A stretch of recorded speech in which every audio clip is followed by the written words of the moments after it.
It's time for this week's episode of Brandon's Sports Talk.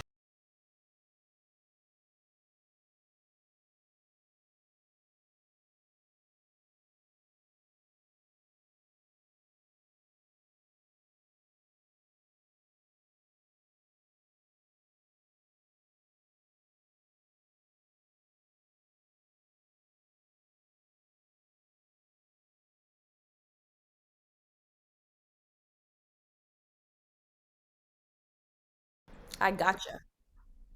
Welcome back to Brandon's Sports Talk. In today's episode, I have the privilege to interview the UCLA Associate Head Women's Basketball Coach, Shannon LeBeauf. How are you doing today? I am great, Brandon. Thanks for having me. Can you talk about how you knew that you wanted to start coaching in college basketball? Yeah, I didn't know. I did not know I wanted to be a coach. I actually went to school to study communication and journalism. And I actually came back to LA after graduating from Iowa. And I was in grad school, and my former head coach said, "Do you want to try coaching?" I said, "Hey, why not?" I was 23 years old in grad school.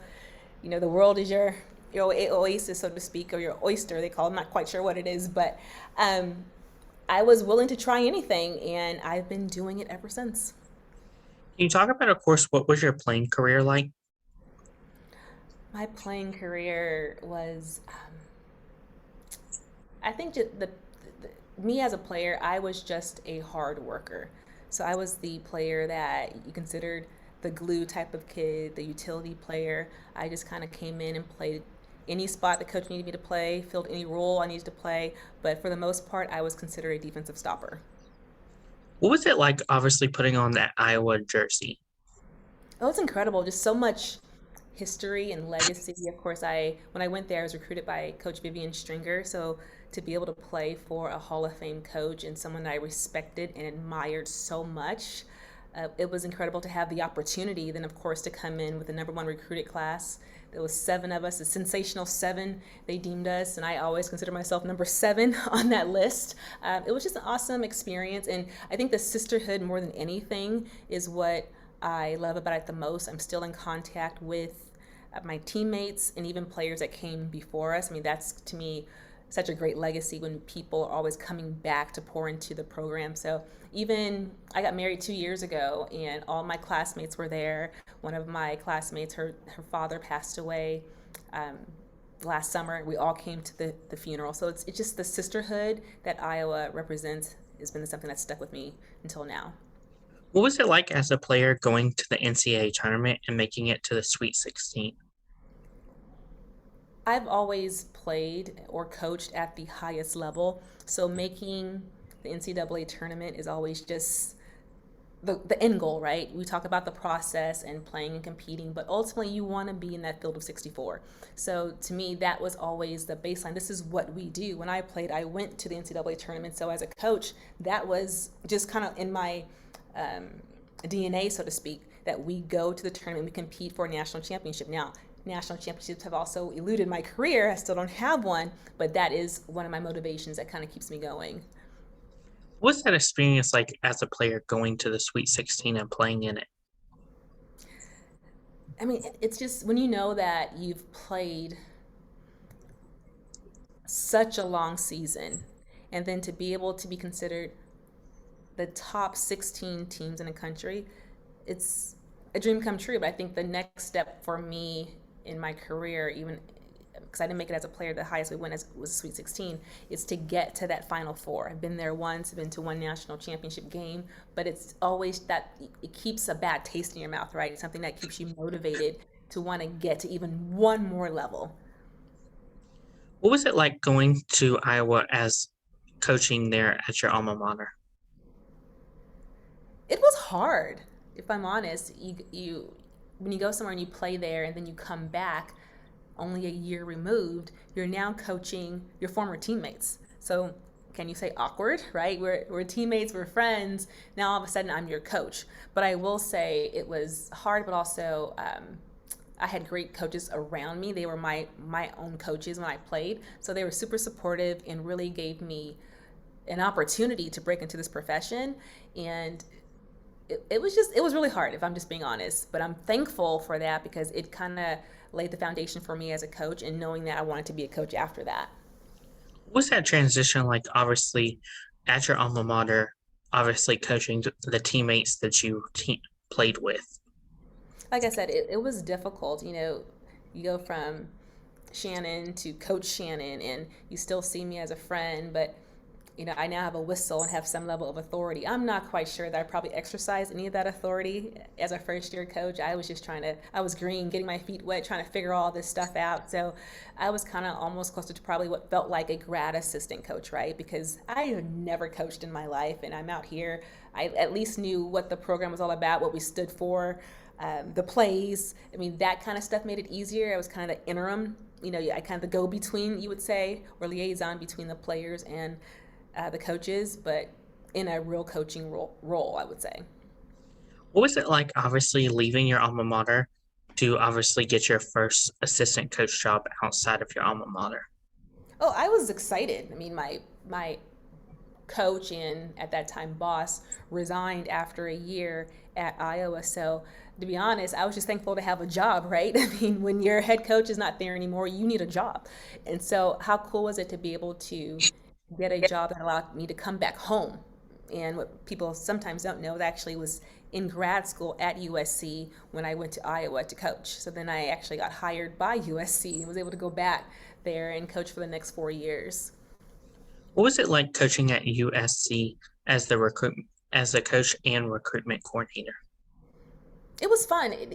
USC was cool to recruit to because it is in LA. There's such a draw to come to LA, right? And of course, I had been in the Midwest. I'm from Los Angeles, so that was just home for me. So to be able to recruit to Los Angeles, and at the time, USC was a very strong academic private institution. So when you have the best of both worlds, when you have the history and the rich athletic tradition of USC and a strong academic opportunity, it's pretty easy to recruit there.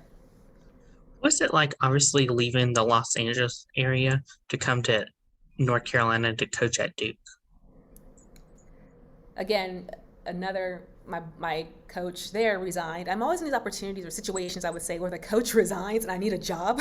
And so I will say that I've been really blessed with opportunity to know that I never even thought about coaching. It wasn't even a career path of mine. I wanted to be a broadcaster, and to see that I was offered opportunity at Iowa and then offered another opportunity at USC and then again at Duke. I've just been really blessed when it comes to this career path that I've been on. But I would say that at the time I did not want to leave Los Angeles. I was pretty close to getting out of coaching. I wanted to kind of stay home. I said, hey, I'll just become a school teacher. I'm going to stay in Los Angeles. I'm rooted here again. And I recall Jolette Law called me and said she spoke to Gail Gessencourse and they have an opportunity, and she told her about me, and she said, are you interested? I said, well, Duke is Duke, so I probably should be interested, right? She goes, you will be interested. So I came out to Durham, North Carolina, interviewed, loved it there, loved Coach Gail Gessencourse, who is still a mentor of mine to this day. And I knew in that moment in her office, I said, if she offers me this job, I'm supposed to take it. It just felt right. And I came back home, and within, I think, the next 24 hours, she called and offered it, and I jumped at the opportunity because I did not want to talk to my family, because that may just kind of get me thinking about home and getting homesick again. So I just jumped at it, said yes, and then I called my family. Oddly enough, a funny story, as I was packing up everything to move, I came across a old yearbook of mine that kind of my senior year. I wrote where I want to be living 10 years from graduation, and it had North Carolina, and it was 10 years almost to the month when I wrote that. So that was a kind of cool coincidence, we would call it. So amazing. What was it like, obviously, getting to coach at Duke and be in the ACC and coach against North Carolina and NC State? Nothing like that rivalry in the triangle, right? I mean, coaching at Duke was incredible. I loved it there. I loved everything about North Carolina, the way of life, just the commitment to athletics, the community. And everyone just loves athletics there, and basketball in particular, right? But it was so funny, which is so different than LA. You have people that are very they're very aligned and have allegiance to whichever school it is, if it's NC State, if it's Duke, and if it's North Carolina, and we all just live so close. So any given day, you're wearing the wrong t-shirt into the grocery store, oh my gosh, you're gonna catch heat for that. And you just couldn't go anywhere without people being able to comment or on the game or the upcoming game, or they know you. So it's definitely a different feel out there because people are just so in tune with basketball in that state, and the rivalry, there's nothing like it. I mean, people take it seriously out there, so be careful. Walking out, you may get a tomato thrown at you. I'm not quite sure, but be careful out there. It's such an awesome experience. What were some of your accomplishments during your time at Duke for the women's basketball program? Oh, geez. I honestly don't really know my resume. I'm not quite sure if that's good or bad, but I do know we went to the championship game in 2006, and that was really fun. You talk about just competing in the ACC, super, super competitive, right? I mean, hands down, at the time was probably one of the best conference. I feel like Pac-12 has kind of edged it out right now, but the best conference. And I say that because in that championship game in 2006, there were 3 ACC teams.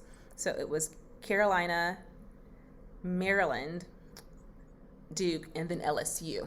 So we played LSU in the semifinal game and then lost to Maryland in overtime for the championship. So it spoke so much of how powerful that conference was at the time. But also, I think one of the most incredible years was also the year after that, because we graduated 3 starters, but still went on to win the ACC championship the next year. And Coach Guest, of course, had this ability to get the players to buy in to a game plan and to believe what she's saying. They would run through a wall for her. So I think those 2 were my favorite years. But ACC championships, ACC, I think a tournament championship, then of course just going to the NCAA tournament every single year.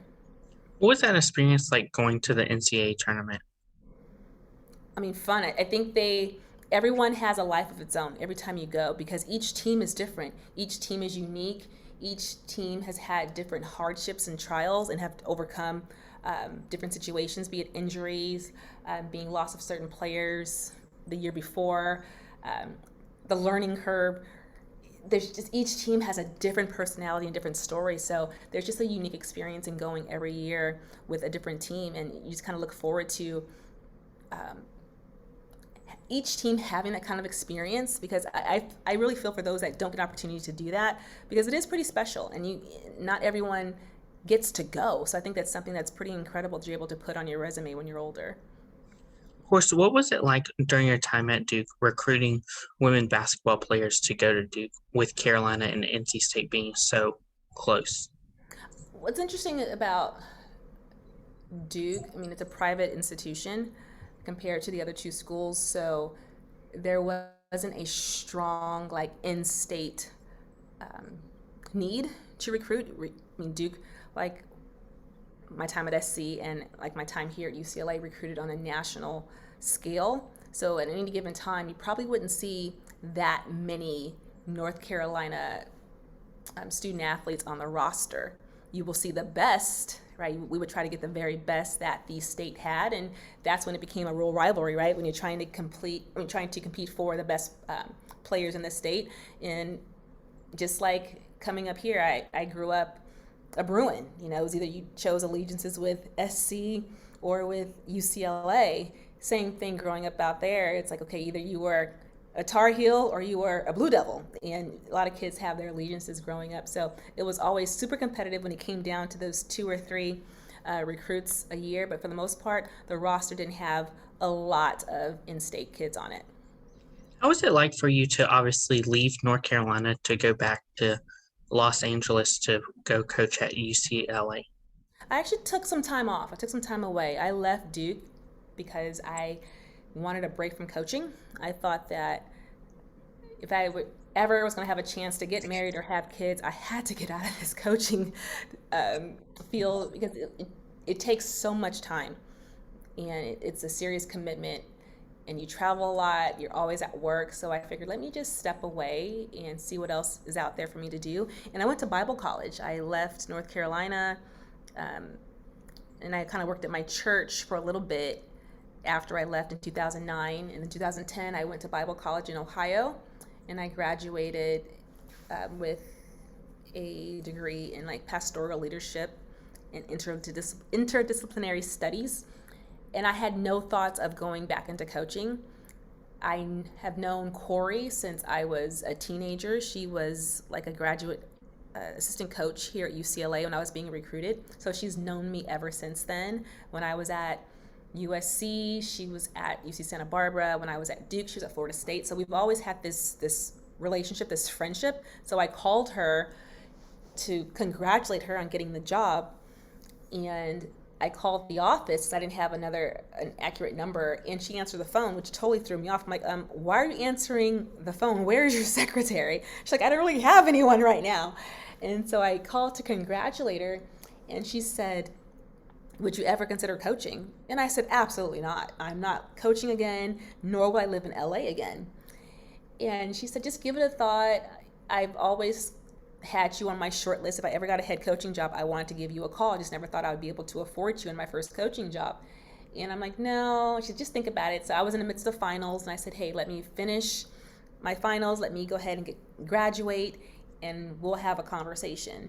Of course, flew me out here to LA, had my entire family at dinner because, again, we all know each other. And so I'm like, why? How is there? You're recruiting the recruiter. I know what you're doing. Like, you can't recruit me.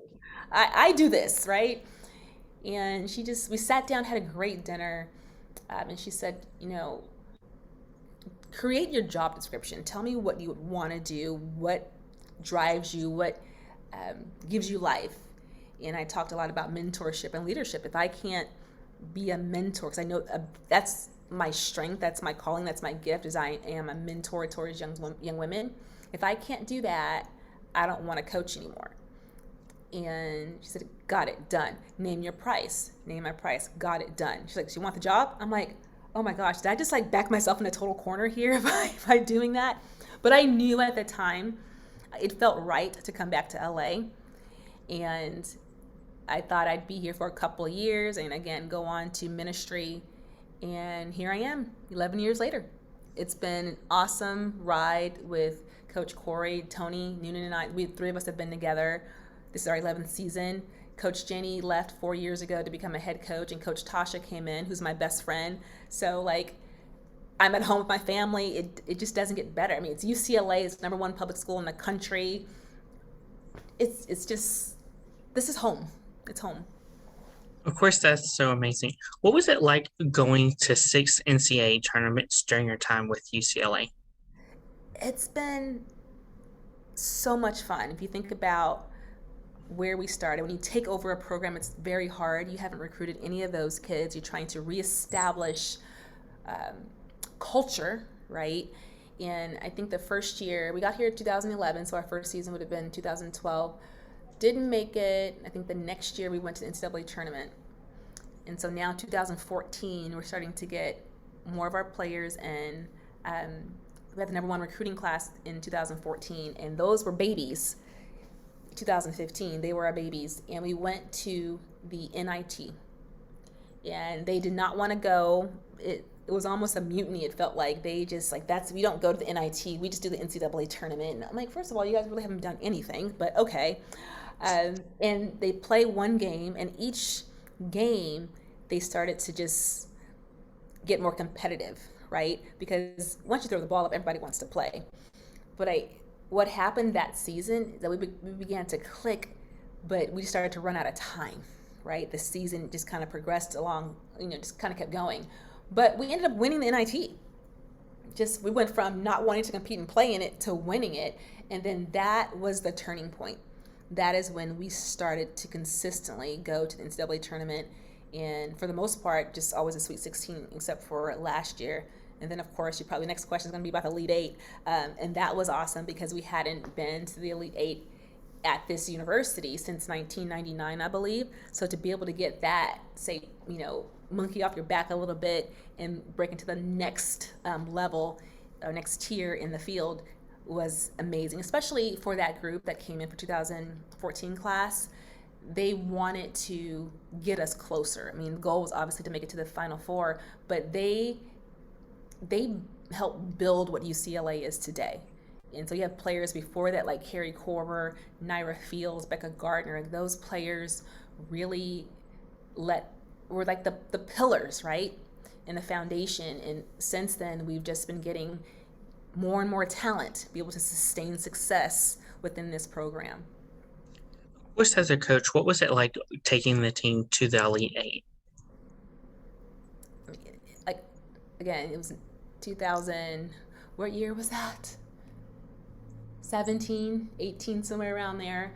But knowing that we hadn't been in so long, and to see us go from the WNIT to the Sweet 16, and then make it to the Elite Eight, that class was one of the most accomplished classes in the UCLA history. So super proud of them, and to see like where they are now, in particular that class. Jordan Canada has won 2 WNBA championships with Storm. Monique Billings also got drafted playing in the league. Kelly Hayes, I mean, she has opened up 2 businesses in getting her master's degree. Just such a successful class and to get to that Elite Eight, it was almost like a Final Four for us, if that makes sense. Can you talk about, of course, what it's like in the recruitment process for prospective student athletes? Do you mean in general or to UCLA? In general. The recruiting process, it's intense, like especially the caliber of players that we're recruiting. So just the process alone that starts September 1st, and their phones start ringing off the hook, right? So it's all the phone calls, it's all the text messages. It's like you're managing a part-time job, and it's such an awesome opportunity, and I'm sure they meet it with gratitude, but it can also be overwhelming when all these schools are contacting you and trying to tell you why you need to come to this school, and how every school is number one in something. It's quite overwhelming. So I always try to remind recruits that they are in control. It can often feel like we're the ones that are in control. We're calling you and doing all these things and trying to put deadlines on things and pressure you. Just reminding them that they have a right to dictate how they want their process to go. But I would say it's in this day and age with social media, the need to post, to create content, and then also to be on the phones. And right now, people don't want to be on phones. Players, recruits, they don't really want to talk that much, but they want to build a relationship. That's always the hardest thing to try to figure out. But I think it's gotten more complicated over the years. Of course, can you talk about, the culture that you've helped build, the winning culture that you've helped build? Yeah, it's on the backs, like I said before, of like players like Carrie Corver, who is now working with the Sparks on their staff, LA Sparks. Just players that were just so sacrificial and knew that they may not be the ones that reap the benefit of all the winning that we have now, but we always go back to the people that they are, because it is based on the bottom of John Wooden's pyramid. Coach Corey and John Wooden, she was really close to him. He mentored her for 15 years. And so we really focused on the bottom of the pyramid when we first got here, and it has like an industriousness, enthusiasm, hard work, just really those foundational pieces. And those are kind of players that we recruited, and we were able to get more skilled players as time went on. But Carrie Corver, I would say that's the name that stands out the most. We were able to build upon people like her, great leaders, super, super competitive, hard workers, and great teammates.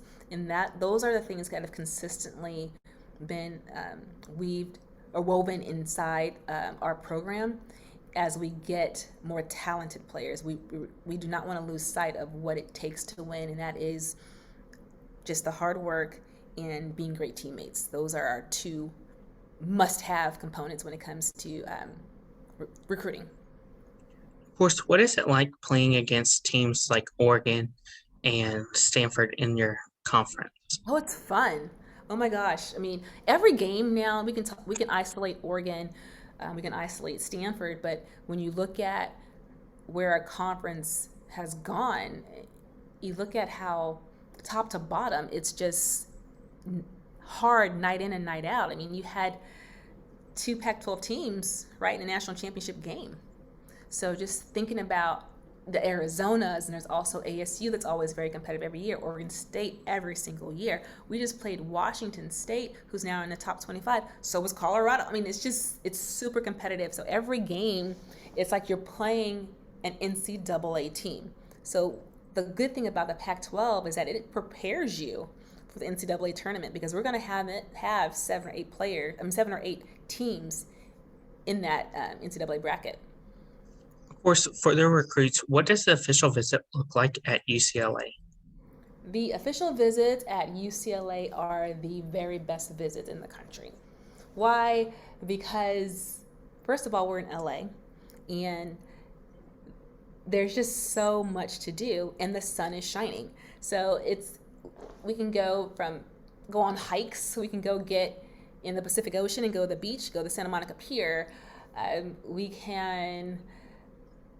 I mean, it's just so much. Let's go snorkeling. I mean, it's just the access that we have here makes it so much fun. It just depends on what the individual likes to do. Are they outdoorsy? Are they not outdoorsy? Are you a shopper? Excellent. We have plenty of malls to go to or outdoor shopping. And then also, on top of that, we have a great family atmosphere. So we always have, all of our players are involved in our recruiting visits, but we also have a great night at Coach Corey, who opens her house, who has an amazing house with an awesome view, and then has, ping pong and all kinds of games. And we just have a good, wholesome time, even if we can't do those things, which we figured out how to have great visits without all of the access to UCLA due to COVID. So I think it's just one of the best in the country. All of our recruits, whether we get them or not, always comment about how much fun they have on the visit. Of course, when the recruits come on the visit, what is it like obviously seeing them enjoy UCLA and Los Angeles, but also get to put on that blue jersey and see if they feel at home in it? It's really neat when you see the ones that really connect with the opportunity. I mean, some recruits come here, we don't get everyone, right? And it's all about what's best for that individual recruit. No matter how much we want someone here, you want someone happy, you want where they belong, because the last thing you want is for them to leave and to transfer. So you want to make sure that it is a good fit. So when we put on the jersey and this smile comes across their face, or they puff their chest out just a little bit more, it's really neat to see that and to watch them experience that, especially with their family. I love just kind of sneaking in on that moment that they're experiencing, but it's a lot of fun because we take a lot of pride in it. We think UCLA is a special place, but when someone else that we're recruiting thinks that, it's a win-win.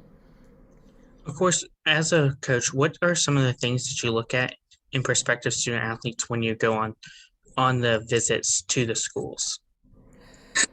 When we visit schools, and more so just watching them play and compete or practice, the first thing I look at, I mean, obviously if I'm there to watch you, you've already proven that you are a good player and that you have the skill set. But I'm also looking now at how do you interact with your teammates? What kind of leader are you? How do you interact with your coaching staff? How respectful are you? Your ability to think the game. How are you processing? How do you handle feedback and correction? So it's a little bit more of the intangibles when I'm when I'm visiting and watching them play or compete. And of course, getting a transcript and making sure that you will excel here at UCLA, because it is, again, very competitive academically. So we wouldn't want to bring someone in here that would struggle. Of course, as a coach, what are some of your game day routines and rituals and traditions that you have? I don't really have a lot of rituals. I try not to get stuck on having rituals and traditions. I probably need more, but I don't ever want to get stuck if I can't do something and feeling off that way. But I would say I have to shower, and I love to listen to worship gospel music. What advice would you give those prospective student athletes that are future going to be college women basketball players? What advice would I give them? Mm-hmm. And they're already have a scholarship promise to them, they've already signed NLI, they're going to college for sure to play. Mm-hmm. I would say it's harder than you think it is. It's a lot harder than it looks. Every freshman struggles, no matter if you're the number one player in the country or you're the number 2,000. It's going to be hard. It's going to be difficult. It's harder than anything you've ever experienced if you're playing at especially the highest level. But at any level in college, it's going to be a lot difficult because you've had such great success, and it feels like you can come in and just do what you did before, but it's at a much higher, much more intense level. So know that you're going to want to quit quite a few times, and that's okay. It's natural. But the advice I would give is to do your work early. Start now. Start, don't finish your season and not work out and not train. Try to take a break, then get back in shape. If you can start, if you don't lift weights, start learning how to lift weights. Just doing the different things to try to lessen or make that gap between high school and college a little bit smaller, because it will definitely be one of the hardest things you've ever done. What advice would you give those high school basketball players looking to play college basketball?